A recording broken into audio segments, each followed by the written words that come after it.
O Brasil todo que nos assiste agora através da TV Câmara tem aqui ao microfone o deputado Marco Feliciano. Falo em terceira pessoa porque nesses últimos 5 anos dentro da nação brasileira eu tenho representado não apenas aqui um mandato, mas representado também um pensamento de milhares e milhares de pessoas da nossa nação.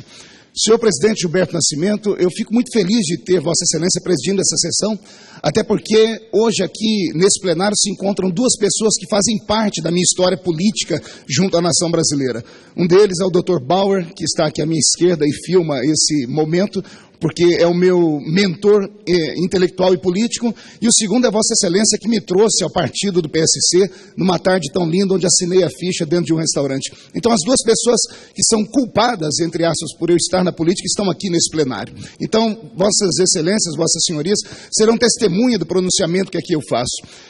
Nesses últimos 5 anos, como deputado federal pela nação brasileira, eleito e muito bem reeleito, a soma dos 2 mandatos são 600 mil votos, 600 mil votos no estado talvez mais pulsante da nação brasileira, que é o estado de São Paulo, ao qual eu represento com muito orgulho, por ser um estado inovador, por ser um estado conservador em valores, por ser um estado que tanto representa para a nação brasileira.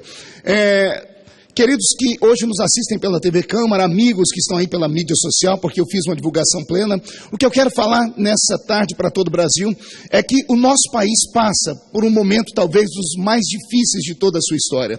Não é nada inovador falar isso, mas eu queria aqui falar sobre motivos que levaram a nossa nação a cair nesse descrédito, a cair nesse marasmo, a cair dentro desse poço sem fundo que aparentemente parece não haver luz. Eu disse aparentemente, porque enquanto muitas pessoas gritam crise pelo mundo, eu tenho fé para gritar Cristo para o nosso país, para o nosso Brasil. Eu sei que quantas vezes eu falo sobre a Bíblia, eu falo sobre Cristo nesse parlamento, sou muitas vezes achovalhado, achincalhado, até por companheiros que têm um pensamento contrário, pensamento esse que eu respeito, nunca faltei com respeito a nenhum dos parlamentares, mas eles se esquecem de como é o nosso país, se esquecem principalmente como é o nosso regimento interno. O artigo 79 do Regimento Interno da Câmara dos Deputados, no seu parágrafo 1º, diz que a Bíblia Sagrada deve ficar aberta ao lado direito do presidente da Câmara, podendo fazer uso dela qualquer parlamentar que quiser. Isso está no nosso regimento interno. Também está na nossa Constituição Federal o início da ordem do dia, onde ela foi promulgada pela bênção de Deus, ou seja, a nação brasileira, embora seja uma nação laica, e que ninguém confunda laico com laicismo, o Estado laico é o Estado mais lindo que pode haver, porque ele dá direito e liberdade a todas as pessoas de expressarem o seu pensamento e exercerem a sua fé dentro da sua religião. Diferente do Estado laicista. O Estado laicista é ateu, o Estado laicista é anticristo, é antirreligião. Nós não vivemos no Estado laicista, presidente, nós vivemos no Estado laico. E no Estado laico de direito, onde todas as pessoas podem promulgar a sua fé, eu falo nesse momento aqui, se não no nome de todos, mas no nome de quase 88% da população brasileira que tem a mesma fé no mesmo Deus que eu, que é em Cristo Jesus, o nosso Senhor. Cristo esse, que se a Câmara pudesse filmar acima de Vossa Excelência, temos aqui uma imagem dele, crucificado em uma cruz. Eu sei que muitas pessoas amam a cruz vazia, outros amam a cruz preenchida, mas de todas as formas, todos amam esse Cristo. E eu queria aqui falar sobre um episódio bíblico, deputado Gilberto Nascimento. A Bíblia que está à sua direita aí, nessa mesa que tanto nos representa, tem no primeiro livro do profeta Samuel e no segundo livro do profeta Samuel, uma das histórias mais terríveis da humanidade. Digo isso porque é uma nação que está convalescendo, é uma nação que está caindo, é uma nação que perdeu o seu brilhantismo, que perdeu a sua origem, é uma nação que perdeu a sua identidade, e essa nação é a nação israelita, daquele tempo, é claro. Naquele tempo, todos que conhecem um pouco da história sabem que o Estado de Israel era um Estado teocrático. Era um Estado onde Deus era a luz que os guiava. Deus era o legislador que dava a eles as suas leis. Deus era a inspiração daquele povo. Foi ele que disse a Abraão, o pai, não apenas do judaísmo, mas também do cristianismo e do islamismo, que ele daria a ele tantos filhos que preencheriam todos os quadrantes da terra. As 3 maiores religiões do mundo estão embasadas em Abraão. E é desse povo judeu que nós, aqui do Ocidente, principalmente no Brasil, herdamos a cultura judaico-cristã, carregada do seu moralismo, carregada da sua boa fé, carregada dos seus bons costumes. Ora, nós sabemos que o nosso Ocidente não nasceu por acaso. Ele também é embasado na filosofia dos gregos, é também embasado no direito dos romanos e também no moral judaico-cristão. Isso fez a performance de toda a nossa nação. Uma nação nascida à sombra de uma cruz. Uma nação que teve como seus principais pais homens que olhavam para o céu e não viam apenas átomos que ficam passeando pelo ermo, viam a glória de um ser eterno que é invisível. Se é invisível, deputado, como o senhor pode provar a existência dele? Ora, não posso provar a existência dele, como não posso provar a existência do vento, a não ser que, mesmo não vendo o vento, eu sinto a presença do vento. Não vejo Deus, mas sinto a presença dele. Aliás, vejo Deus sim. Vejo Deus quando vejo homens e mulheres virem para este parlamento com bons pensamentos, pessoas que não se corrompem, pessoas que deixam a sua família, que deixam o seu dia a dia para pensar em um futuro melhor, mesmo sabendo que a nossa instituição passa pela pior crise de toda a sua história, onde ser um deputado federal ou qualquer agente público andar pelas ruas parece ser até demérito, porque as pessoas nos perseguem, as pessoas nos xingam, querem nos jogar pedra. Eu quero que toda a nação entenda que nem todos são iguais a todos. Existem sim, e um bom número de homens e mulheres que pensam numa nação melhor, e essas pessoas estão aqui. E eu queria mandar um recado principalmente para esses parlamentares que estão aqui no seu primeiro mandato. Queria aqui dar um conselho, se é que um deputado que está no seu segundo mandato pode dar um conselho. O conselho que eu daria a você é essa: seja um político diferente, companheiro. Não seja mais um Maria vai com as outras. Não chute com os dois pés. Não faça o malabarismo, porque foi todo o malabarismo político que nos jogou onde nós estamos agora. O que falta na nação brasileira não são políticos. O que falta na nação brasileira são pensadores políticos, são estadistas. Qual seria a diferença do estadista e do político, deputado? O político, ele sacrifica o futuro pelo momento, por uma quinquilharia, por algumas moedas jogadas às traças. O político, às vezes, sacrifica a sua popularidade no momento por ver um futuro melhor para os seus filhos e para os seus netos. Foi isso que aconteceu comigo aqui em 2013, quando em 2013, nesta Câmara, fui eleito genuinamente pelo colegiado como presidente da Comissão de Direitos Humanos, e haja visto, foi uma das melhores e maiores administrações da Comissão de Direitos Humanos da história dessa casa. Em 20 anos de existência da Comissão de Direitos Humanos dessa casa, haviam redutos dessa sociedade que estavam abandonadas, e nós conseguimos trazê-los para os bancos da Comissão de Direitos Humanos, onde houve muita emoção, porque se há um lugar de se ter emoção nessa casa, é na Comissão de Direitos Humanos. Quando ouvimos os índios, quando ouvimos os quilombolas, quando ouvimos as crianças que sofrem com assédio de pedófilos, quando ouvimos mulheres que são espancadas, quando ouvimos pessoas do setor público que sofrem com uma série de achincalhamentos por causa do assédio moral. Mas isso nunca foi divulgado, tampouco pela imprensa, e muito menos pela imprensa dessa casa. Imprensa essa que aqui dentro, em cima dessa tribuna, e muitas vezes na presidência da nossa casa, fui fazer reclamações, porque parece que existem pessoas que são segmentadas ideologicamente, mesmo dentro dessa casa, que só publicam aquilo que acham que é o certo, que acham que é devido. Venho aqui mais uma vez dizer aos nobres deputados que estão iniciando o seu mandato: não tenham medo de defender as suas bandeiras, sejam elas quais forem. Cito aqui um grande pensador, Voltaire. Foi ele quem disse assim, ou pelo menos atribui essa frase a ele. Há quem diga que foi uma senhora quem disse: posso não concordar com nada do que você diz, mas eu vou lutar para que você tenha o direito de dizê-las e ninguém te interrompê-la. Isso aqui é uma democracia, não é uma ditadura. Numa ditadura as pessoas não podem expressar o seu pensamento, ainda que esse pensamento seja contrário das pessoas. Só eu, minha casa, meus amigos e as igrejas que pastoreio sabemos o que passamos esses últimos anos. O que passamos desses últimos anos por causa de um grupo que são segmentados em ONGs, que são abastecidos com dinheiro do cofre público, que mandaram as suas pessoas para frente da minha casa, para frente das minhas igrejas. Essas pessoas, sem respeito algum, nem por si mesmo, nem pelos demais, tiravam a roupa, esfregavam seus órgãos genitais na cara das minhas crianças, dentro dos membros das minhas igrejas, e a imprensa, a grande imprensa desse país, dizendo que isso era normal, que isso era um direito à liberdade de expressão. Mas quando eu venho dizer que para mim o casamento honesto e certo tem que ser entre um homem e uma mulher, aí já não é mais liberdade de expressão, aí é homofobia, aí é crime, e querem me colocar atrás das grades. Eu venho hoje aqui em nome de pelo menos 80% dos brasileiros dizer que nós somos, nesse país, um povo temente, um povo ordeiro, um povo família. Os que correram atrás de mim pelas ruas desse país nesses últimos anos, deputado Gilberto Nascimento, não tinham serviço. Aliás, tinham sim, abastecido com dinheiro de ONGs. Levantei o número dessas ONGs no país, 267 ONGs homoafetivas, abastecidas com quase 10 milhões de reais mês, para que essas pessoas saiam correndo atrás das pessoas de bem, jogando pedras, xingando, humilhando, rasgando, depedrando igrejas, como fizeram comigo. digo, se pegassem esse dinheiro e aplicassem para o bem comum do cidadão, seja ele hétero ou homossexual, eu aplaudiria. Se usassem esse dinheiro, por exemplo, para salvaguardar uma intensa gama da nossa juventude que se perde com o vírus da AIDS, e haja aqui que eu vou dizer que a maioria deles, a grande maioria, e isso não sou eu que digo, o Correio Brasiliense fez uma página sobre isso. O Correio Brasiliense diz que a grande maioria, ou seja, o grupo ainda mais atingido de maior risco com AIDS nesse país é o movimento homoafetivo. E por que não se fala mais em AIDS? Falei com alguns líderes deles e sabe o que me disseram? Isso é demérito para nós. Toda vez que se fala em AIDS, se lembra do nosso grupo. E por causa disso, usam esses dinheiros, sabe Deus para quê? Sabe Deus para quê? E a população fica aí à mercê de uma sociedade que está sendo corrompida. Nossas crianças estão sendo vitimadas, estão sofrendo aliciamentos via programas de TV. Nós temos hoje um sem número de famílias destruídas. Tudo que entra dentro do lar do brasileiro, através das suas novelas, ou é parte de coisas ruins para o próprio seio, para o âmago da sociedade, como família, como o adultério. Ensinam-se as pessoas a traírem as suas famílias, ensinam as nossas crianças a serem erotizadas precocemente. Depois vem perguntar por que o nosso país está assim. Cristo, quando esteve nessa terra, disse sobre as crianças: deixai vir a mim os pequeninos, porque deles é o reino de Deus. Foi o sábio Salomão quem disse: ensina a criança no caminho que deve andar, e quando crescer não vai se desviar dele. Eu não consigo me lembrar da minha infância, mesmo sendo um menino pobre, um menino que morava com 12 pessoas dentro de 2 cômodos. Não tenho na minha memória uma lembrança de na escola eu ofendendo um dos meus professores, a quem eu chamava de mestre.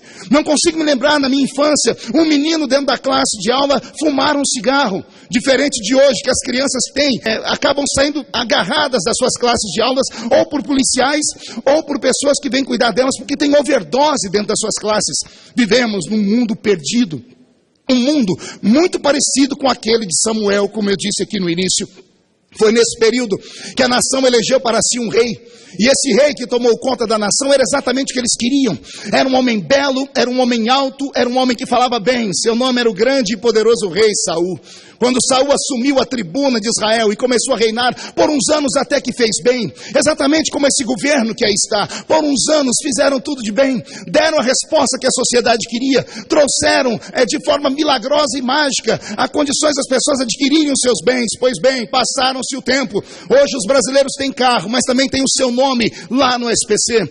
Hoje os brasileiros têm o seu veículo, mas não têm condições de comprar o combustível. Combustível esse que nós temos condições de fabricar aqui, mas aqui é infinitamente mais caro do que em qualquer outra parte do mundo.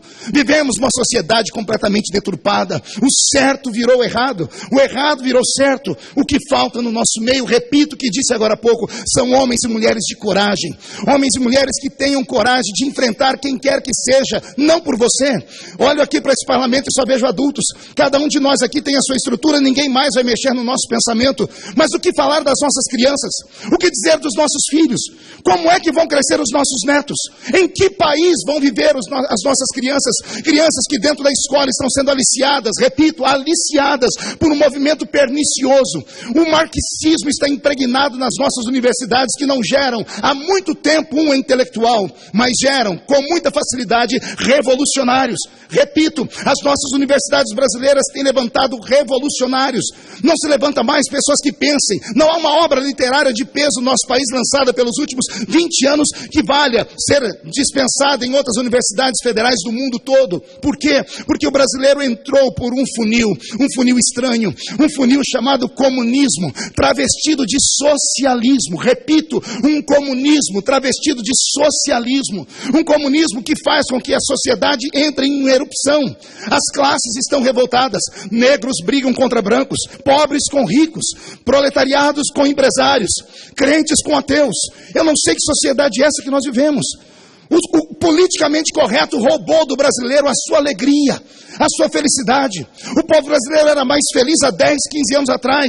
Não havia tanta coisa ruim, onde uma pessoa brigava com outra por qualquer coisa. Hoje, se você olhar para uma pessoa de forma estranha, fica ruim.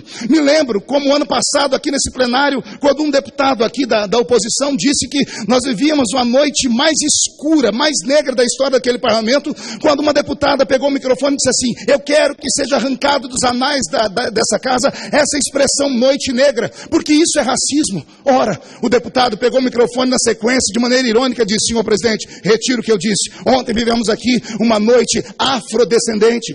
Ora, o que é que nós estamos fazendo conosco mesmos? Estamos colocando a população uns contra os outros. E pior, esses que promovem o ódio, vêm dizer que eu promovo o ódio. Como é que um pastor, como é que um pregador, como é que um padre, como é que alguém que devota a sua vida por alguém pode promover o ódio? Pode promover a violência? Pode promover o achincalhamento público de uma pessoa? Estamos vivendo um pensamento e um tempo de maneira estranha. Nossos adolescentes estão idiotizados pela internet. Repito, nossos filhos estão idiotizados pela internet.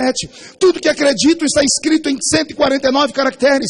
Depois que esparramam uma maldição, uma mentira deslavada, é que vão tentar consertar a história. Aí vão procurar saber se é verdade ou se não é verdade. Entre nos seus tweets, vocês vão ver que há uma máquina de produzir matérias sem sentido. Antigamente, publicações importantes que traziam coisas relevantes, hoje falam do cachorro que nasceu sem um rabo. Hoje falam do gato que não tem um bigode, porque as pessoas são obrigadas a provocar e promover essas informações rápidas, feitas em forno, micro-ondas, e a nossa mente está sendo conturbada. Senhoras e senhores, o país onde eu vivo e no qual eu acredito precisa de uma mudança já.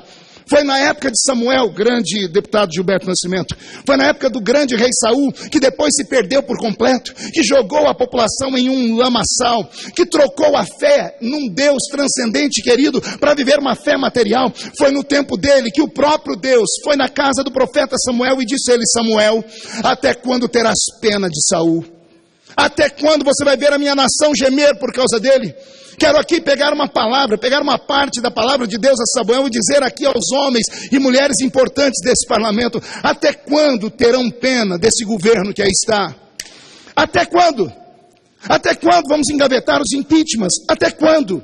Até quando vamos deixar a população do jeito que está? Até quando? Até quando vamos deixar que o partido que hoje governa esse país, que tem os seus tesoureiros aprisionados, que tem os seus deputados envolvidos em escândalos, baterem no peito, andando pelas ruas como se nada tivesse acontecido, e homens de bens, porque temem a Deus, porque têm um pensamento e uma ideologia cristã, são perseguidos pelas ruas dessa cidade? Até quando? Até quando? Senhoras e senhores, é hora de termos aqui dentro coragem e atitude. Até quando teremos pena de Saul? Até quando a sociedade toda vai cair dentro deste buraco? Houve um tempo em que Samuel teve coragem e ungiu um outro rei sobre Israel. E o seu nome era Davi. E o rei Davi é uma figura enigmática, não é apenas uma figura da Bíblia religiosa, é uma figura usada hoje pelas grandes empresas, quando falam sobre o pequeno que vence o gigante. Davi é um ícone, e quando eu vejo Davi assumir o trono de Israel, ele faz uma coisa que nenhum rei jamais havia feito. Ao invés de sentar no trono, porque ele havia herdado uma nação perfeita, mas incompleta. A nação perfeita de Davi tinha tronos, súditos, armamento bélico. A nação perfeita de Davi tinha latifúndios. A nação perfeita que Davi havia adquirido tinha de tudo. Só faltava uma coisa que só o coração de um homem sensível e temente poderia perceber. Foi Davi que, ao entrar dentro da nação, fazer um pregão, percebeu que as pessoas não tinham mais esperança, não tinham mais fé. As pessoas precisavam voltar a acreditar naquele Deus que havia falado de cima da nuvem. E é Davi que vai até o exército do inimigo, os filisteus, e toma de volta a Arca da Aliança. Quando a Arca da Aliança volta para Israel, não volta apenas uma caixa de madeira pintada de ouro. Quem conhece a Bíblia sabe que dentro daquela arca tinham 3 objetos. Um vaso de ouro com maná. Dentro daquela arca também tinha a tábua de pedra escrita pelo dedo do próprio Deus. Também tinha dentro daquela arca, talvez uma das coisas mais importantes, que era a flor que havia florescido, a vara que havia florescido no deserto pela chamada de Arão. Ora, dentro daquela arca havia uma tábua de pedra escrita pelos dedos de Deus, que era chamada de Decálogo, os 10 mandamentos. E o que são os 10 mandamentos, senão as leis de Israel, o legislativo de Israel? Quando Davi trouxe de volta aquela arca, ele trouxe de volta as leis. Ele fez com que as leis fossem cumpridas. Ele trouxe de volta a esperança para aquela nação que estava conturbada. A nação viveu dias de muita alegria. As crianças podiam olhar para o céu e dizer: há um papai no céu que eu não vejo, mas eu sinto ele. Os mais velhos tinham onde se apoiar. O nosso mundo e o nosso ser não pode ser apenas capitalista. Eu sei que alguns dizem que eu só falo aqui como pastor, então vou citar aqui um pensador, Nobre Lincoln Portela. Quero citar aqui agora, nesse momento, por exemplo, Dostoiévski, o grande pensador russo, romancista russo, que no seu tempo assistiu em loco o assassinato ou a morte, o homicídio de diversos dos seus pares. Dostoiévski, um homem das ciências, dos pensamentos, olhou a vida de cada um deles e não havia resposta para o que ou o motivo pelo qual eles haviam se suicidado, porque eles eram homens famosos, eram homens inteligentes, eram homens que moravam bem, tinham tudo. Por que é que os filósofos se matavam? Dostoiévski chegou à seguinte resposta e deixou para nós esse legado. Disse Dostoiévski: todo homem tem dentro dele um vazio do tamanho de Deus. Todo homem tem dentro dele um vazio do tamanho de Deus. E esse vazio que há dentro do homem, o dinheiro não supre, o sexo não supre, o poder não supre, viver no alto de um arranha-céu não supre, morar numa ilha paradisíaca não supre. Esse vazio que há dentro do homem é a presença de Deus que lhe falta. Talvez seja isso que esteja faltando no nosso país. Esteja faltando nos nossos países as velhas e antigas orações do Pai Nosso, feitas pelas nossas crianças nas escolas. Mas não, queremos ser um país moderno. Vamos seguir então o grande Estados Unidos da América, que em 1969 aboliram as orações e tiraram as Bíblias da escola. Resultado, as crianças americanas não fazem mais orações nem levam Bíblia para escolas, agora levam metralhadoras. Agora estão se drogando e se matando dentro das escolas, tudo em nome de um pseudo-progresso. Até quando vamos viver assim? Estamos no maior país cristão abaixo da linha do Equador. Vivemos num país conservador. O resultado de toda aquela perseguição de 2013, Nobre Lincoln, foi a mudança desse parlamento. Ter permanecido de pé, aguentando a trancos e barrancos as pancadas que sofri, mostrou ao nosso país que é possível permanecer acreditando na sua ideologia e sair vivo do outro lado da história. Creio que nenhum outro político havia sobrevivido ao que eu sobrevivi nesse país, Nobre Mara Gabrilli. Tanta perseguição com família, vocês não sabem o que eu passei. Tive que tirar meus filhos do Brasil, porque não tinha espaço para eles nas universidades brasileiras. Minha filha não sofria bullying de alunos, sofria bullying de professores universitários marxistas.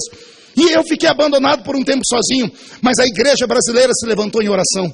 Não apenas a igreja evangélica, a igreja católica, pessoas de outras religiões me procuraram, disseram: nós estamos aqui fazendo as nossas preces e Deus vai te dar vitória. Somos uma maioria silenciosa, poucos têm coragem de encarar esses movimentos sociais, mas aqueles que os encaram, colocam eles para correr, porque eles só sabem gritar, não tem estrutura, não tem argumento firme. Eu queria dizer a essas pessoas que não há nenhum ódio contra vocês. Eu queria dizer a vocês que há sim um amor, mas um amor por aquilo que é conservado. A nação brasileira e todas as nações do mundo precisam de um apoio hoje no âmbito da sua família.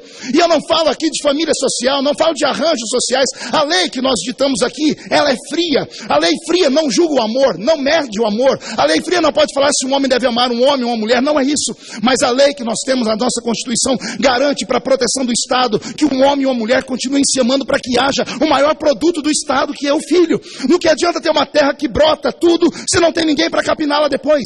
É por isso que a Constituição protege a família como ela é. E as pessoas não entendem isso. Dizem que nós aqui somos contra o amor. Quer amar, ame o que você quiser. Quer amar, ame quem você quiser. Mas ame da forma que você quiser. Mas não fira o meu direito de ser. Não fira a minha liberdade de consciência. Não fira a minha liberdade de expressão. Entendam isso de uma vez por todas e parem de mentir.